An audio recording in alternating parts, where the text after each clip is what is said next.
En abierto desafío al poder y la burguesía, una ola de protestas sacudió hace 50 años a Francia, un acontecimiento popular que trascendió en la historia como el Mayo francés. Y en este momento, importante recordar. En 1968, el desempleo, el aumento de las tarifas y las largas jornadas laborales llevaron a los trabajadores a unirse bajo una misma bandera a las manifestaciones estudiantiles. Protestas que alcanzaron convocatorias multitudinarias. Las asambleas en el gran anfiteatro de la Sorbona tenían diversos elementos estéticos. Los estudiantes colgados por las barandillas, una atención sorprendente a los que hablaban, y entonces ocurrió lo que creo que no debía de haber ocurrido, y es que la policía ocupó la Sorbona. Lo que se había comenzado en las aulas se extendió como pólvora entre la clase trabajadora francesa. Una masiva huelga general logró sumar a más de 7 millones de personas. Nosotros estuvimos en París cuando empezó todo el lío de mayo, ¿no? Éramos un seminario porque era peligroso, porque se tiraban cantazos por ahí, ¿verdad? Adoquines, y estaba la policía ahí ¿verdad? con los escudos. Pero todo aquello, en el fondo, es curioso, lo veíamos como una especie de aventura divertida. No nos parecía que era muy peligroso, ¿no? A nosotros, no sé por qué. A los españoles nos parecía aquello como muy estimulante, ¿no?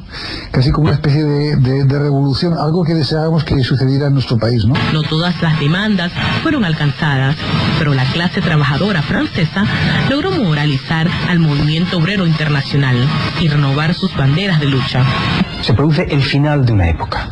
El final de una época en la que todo parecía perfectamente ordenado, en que las jerarquías eran claras, en que todo se reproducía siempre igual. De pronto, el 68 lo que nos muestra es que todos los lugares comunes, todas las ideas recibidas no eran más que convenciones, y que como convenciones podían ser mandadas todas a hacer puñeta. Puñeta, hacer puñeta. Mucha gente nos escribe que el poder se ejerce en los consultorios médicos y sobre todo en la sala de espera. Viste que te cagan con el horario de una manera siempre tremenda, y tenés que dar por supuesto que la expropiación de tu tiempo es algo normal. Acordate cuando te vayas a morir y te queden pocas horas y días de vida, la cantidad de horas que perdiste esperando al doctor que supuestamente te salva la vida. Nada, punto. Me encantó el audio que recuerda el Mayo francés, porque en el Mayo francés lo que de algún modo cambia es el eje de cómo resistir contra el poder, ¿no? Para el que no sabe, busque, no vamos a explicar acá lo que es el Mayo francés. Googleen, pero es como una especie de armado estudiante obrero, ¿no? Pero sobre todo una rebelión que comienza por parte de jóvenes estudiantes universitarios ante una imposibilidad que ellos vivían, que era que echaron a un grupo de chicos por haber dormido varones y mujeres en un mismo pabellón, y empieza todo un quilombo que termina con una gran toma generalizada de universidades y una especie de paro de educativo, ¿no? Y con todos los jóvenes saliendo a las calles en una gran revolución parisina y después por toda Francia, pero el Mayo francés lo que provoca es como entender que el tipo de, estoy medio pelotudo hoy, ¿no? Pero el tipo de consigna que los estudiantes del Mayo francés traen tienen que ver con ese lugar del micropoder que se juega en la familia, en la mesa de los domingos, en la decisión vocacional, en la profesionalización de ciertas carreras, ¿no? Qué fácil, gente, que es pensar al poder a la vieja usanza como un gran monstruo que está ahí afuera haciéndonos la vida imposible. ¿Sabés qué? No resolvés un pito así, pensando al poder como a un monstruo que decide sobre vos. Porque el poder está inmiscuido en lo más pequeño. Entonces es tratar de visualizar cuánto de ese poder uno tiene encima y reproduce. Y eso es lo que más nos cuesta y lo que más nos rompe las pelotas, ¿no? Por eso siempre es mejor encontrar un chivo expiatorio poderoso, externo a uno al que echarle la culpa, y uno dormir tranquilo y hacerse la fucking paja pensando que de ese modo uno sigue siendo el bueno de la película. Mira, el problema no es quién es el bueno de la película, el problema es que haya película y que uno crea que por ahí se juega la cosa.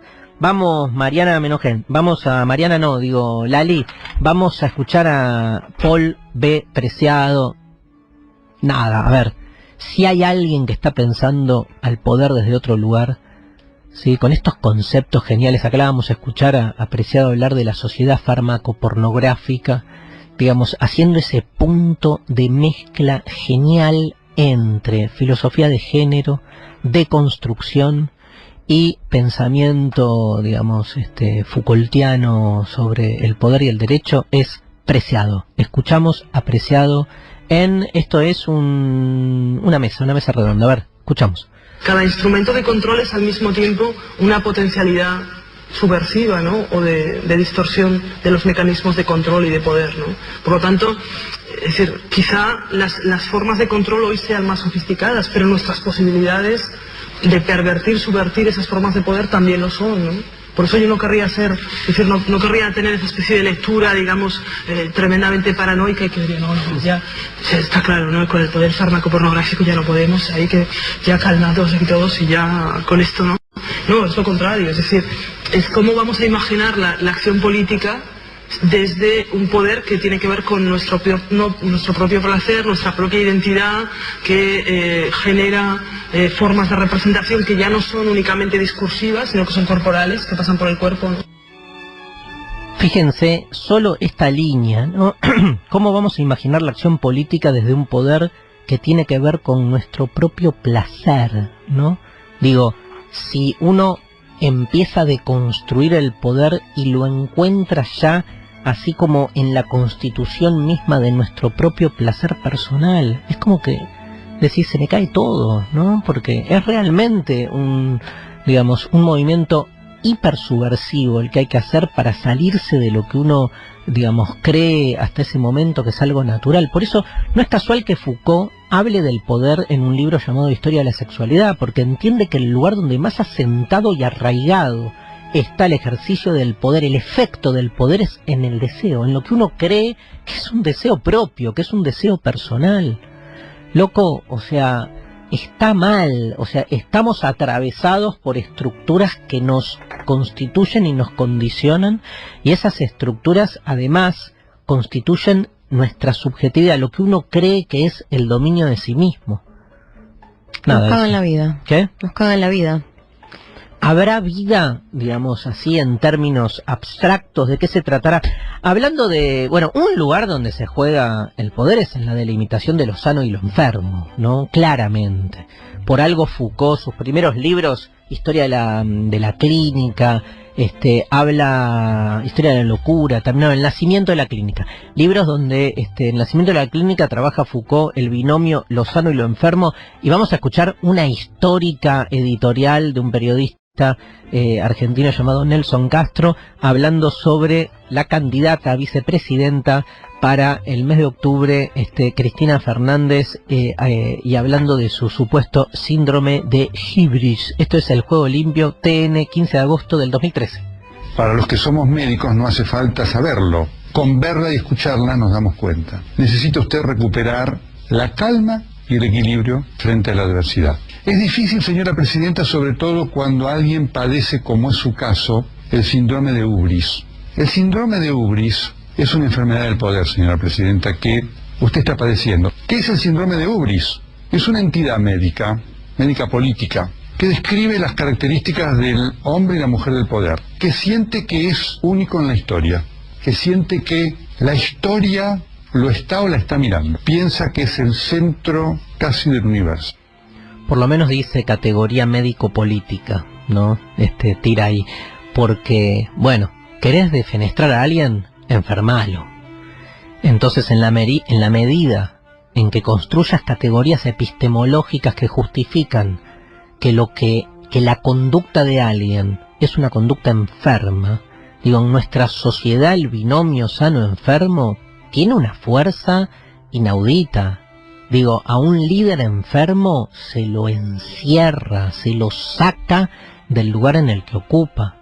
Entonces visualizar, y no hablo solo de Cristina, hay un montón de políticos y políticas que no son, pero para nada de mi afecto, a los que también se los coloca en ese lugar. Por ejemplo, Lilita Carrió, ¿quién? Bullrich, dice acá Iván. A Pato Bullrich. Nada, o sea, no es por ahí, gente, no es por ahí, salvo que cuando digamos es por ahí, entendamos que estamos usando la categoría de enfermo como una categoría política. Porque si la utilizás como una categoría política, entonces ya no habla de verdad, entre comillas, acerca de si esta persona es enferma o no enferma, sino que sabés que esa categoría es una categoría que genera, digamos, una reacción adversa y una reacción masiva por parte de una ciudadanía que directamente va a justificar cualquier cosa. Pero entonces politicemos todo, dejémonos de joder. ¿Cómo se juega ahí el poder? ¿Cómo se buscó durante tantos años a tantos líderes justamente políticos llevarlo siempre a ese lugar, ¿no? ¿Te acordás cuando se murió Chávez, por ejemplo? Empezó a correr una de como que todos los líderes que promovían gobiernos nacionales y populares, todos terminaban enfermos de algún modo, ¿no? Con algún cáncer o con... Y eso es como que va cundiendo en el sentido común, tremenda narrativa que va como permeando fuertemente. Vamos a escuchar, ¿cómo estamos con el tiempo? Como el orto. Vamos a escuchar el audio 7, un debate sobre feminismo, porque si hay un lugar donde últimamente estamos visualizando las formas en que se ejerce el poder, es en el lugar histórico al que se le adjudica a la mujer en su naturalización asimétrica como género de segunda o género acompañante o género. Ya el género es una categoría de ejercicio de poder permanente, ¿no?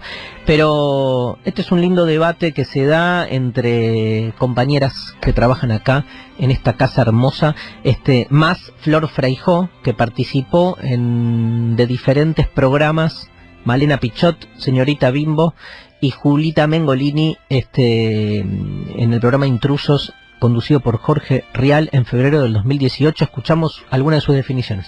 Es feminista aquella persona que advierte que existe una relación desigual de poder entre varones y mujeres y que eso le parece injusto. Es un movimiento que quiere lo mejor para todos, plantear un mundo más justo y más igualitario de acá en adelante. ¿Qué es ser varón? ¿Qué es ser mujer? ¿Para qué estoy acá? ¿Cuál es mi rol? ¿De verdad tengo que ser madre? ¿Tengo que cuidar a todos porque sí? Ser machista es considerar que la mujer está en otro nivel y que es un objeto tuyo. La violencia sobre las mujeres se ejerce de muchas maneras. El 70% de las mujeres en el mundo son pobres. El bullying sobre el cuerpo también. O sea, que haya una gorda en televisión es una victoria. La palabra de la mujer siempre fue la palabra devaluada. La mujer es la que al día de hoy va a la comisaría y se me acaban de cagar a trompada con un moretón en el ojo y los propios canales dicen, váyase señora, y cosas así. Entonces yo hoy elijo, es una decisión política, decido creerle a las mujeres. Tremendo, ¿Te ¿no? acordás? Las semanas fueron re zarpadas. ¿Por qué? A ver, recordanos. No, porque fueron apareciendo, las fueron invitando de a una, a las chicas, a Intrusos. La primera fue Flor Feijó, que nos quedamos, que de repente fue como un shock que en Intrusos estén yendo feministas a hablar de feminismo, algo que no había pasado nunca todavía, y que ya el tema estaba más en agenda. Y de repente yo me acuerdo que por lo pronto para el movimiento y para la mayoría de mis amigas y de mujeres a las que conozco, en Twitter, en redes, en todos lados, todas explotadas sin poder creer lo que estaba pasando, al mismo tiempo como que se empezó a armar una cosa como medio rara, porque era festejemos que estamos en la tele, pero estamos en la tele, ¿qué pensamos también de eso? ¿No? Como que empezó a haber ahí un montón de cosas, pero... No, y además, total, Maru, y además porque Intrusos era la representación, y sigue siendo en algún punto, de lo que son los programas de chismes, programas donde de algún modo no solo hay una cosificación de la mujer permanentemente, sino que además, digamos, muestra a las claras el lugar de la televisión como instrumento de poder. Yo igualmente creo, dentro de todo esto que estamos como planteando, de nuevo, viste el ejemplo de los padres que te decía antes, María, que es que, o sea, yo prefiero Intrusos, que es como que es, o sea, no se la da de progre, ¿entendés? No, es un programa, claro, y que acepta como el juego, dice, bueno, este es el juego de la televisión, digamos, que los programas por ahí más, si querés, de periodismo político, que son como Intrusos pero de la política, hasta se llaman parecidos, y sin embargo esos programas se presentan como programas por donde pasa la real discusión acerca de la cuestión política contemporánea. Digo, en definitiva prefiero esa cosa como más frontal, pero sí, es verdad, ¿no? Digo, en ese momento explotó porque nadie esperaba que en Intrusos se abriera, que aparte habla muy bien de Intrusos. Sí, obvio. Y bueno, desfilaron Flor, Julia, Malena, y se armó bardo, ¿no? En general. Sí, como siempre. Sí, con posturas, porque iban como apareciendo posturas distintas, pero sobre todo lo que se cuestionaba era si era el o no, espacio, el lugar, si estaba bien, ¿no? Claro. Si estaba justificado o no eso. o si era medio contradictorio al propio movimiento utilizar ese espacio para, qué sé yo lo revaloré, la verdad. No, de una, porque fue aparte... un boom, aparte. Sí, y bueno, y hoy vivimos un tiempo para... Esta es una radio feminista y calculamos que todos los que nos están escuchando algún tipo de conciencia feminista tienen, creemos, digamos, en principio, pero digamos, a priori es evidente cómo en estos últimos años el lugar de sujeción de la mujer es un lugar que históricamente suponía una naturalización y una legitimidad que por suerte hoy ya no la tiene, y no solo por las denuncias, que está genial que todo esto aparezca, sino, digo, en la intimidad más inmediata, esta cosa de esta sensación que se había como incorporado como algo normal, que es una mujer saliendo a la calle con miedo, y que ese miedo sea parte de la construcción de una identidad normal, ¿no? Digo, cosas que después, con el tiempo, incluso en los hogares, en la distribución de tareas, ¿no? En el lugar de la mujer como madre también, y en el lugar además de realización que se supone que la mujer debe tener como madre, empiezan a irrumpir, así como irrumpieron en distintos momentos de la historia, esos lugares así, digamos, de asimetrías naturalizadas en este tiempo, que no es nuevo, ¿no? Digo, el feminismo no es de hace 2-3 años, pero sí es cierto como que se ha diseminado y ha logrado, digamos, un desparrame a otro nivel, ¿no?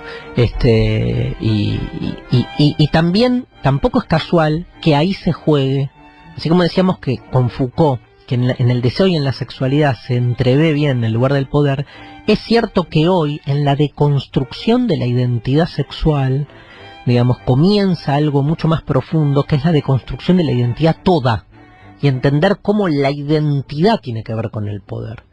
Digo, si yo algo aprendí y tomé de la filosofía de género, es eso, digamos. No hay lugar más autoritario que el creer que uno tiene que conocerse a sí mismo y conocer quién es de modo definitivo. Ahí te la enchufan, ¿viste? Digo, uno nace a la vida para desidentificarse, no para identificarse, sino para tratar de sacarse de encima, cosa que no lo va a lograr nunca, pero por lo menos lo intenta, todas esas cadenas, esas estructuras condicionantes que nos van constituyendo en lo que creemos que somos. Nada, eso. ¿Sigo con otro audio? Dale. Nos queda poco porque vamos cerrando. Quiero escuchar a Susy Shock. Susy Shock, artista trans, recitando fragmentos de su poema Reivindico mi derecho a ser un monstruo. Yo, DNI 20.598.061, yo, primer hijo de la madre que después fui, vieja alumna de esta escuela de los suplicios, amazona de mi deseo, perra en celo de mi sueño rojo, yo reivindico mi derecho a ser un monstruo, ni varón, ni mujer, ni XXI ni H2O, monstruo de mi deseo. No quiero más cargos ni casilleros a donde encajar, ni el nombre justo que me reserve ninguna ciencia. Yo, mariposa ajena a la modernidad, a la posmodernidad, a la normalidad, oblicua, visca, silvestre, artesanal, poeta de la barbarie, con el humus de mi cantar, con el arco iris de mi cantar y con mi aleteo, reivindico mi derecho a ser un monstruo y que otros sean lo normal.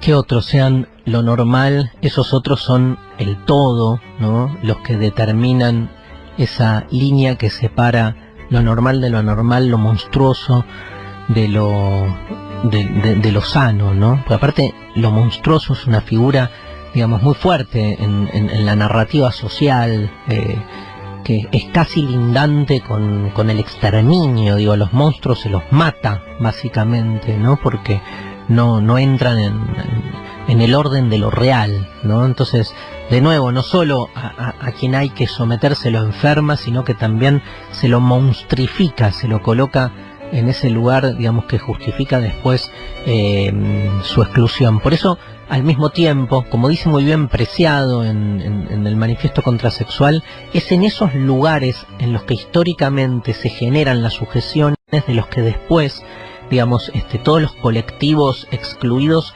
digamos, se toman para salir a hacer su defensa. Digo, cuando al puto se lo cuestiona y se lo putea por puto, el puto cuando sale a reivindicar su identidad no dice soy un gay de identidad sexual homosexual, dice soy puto.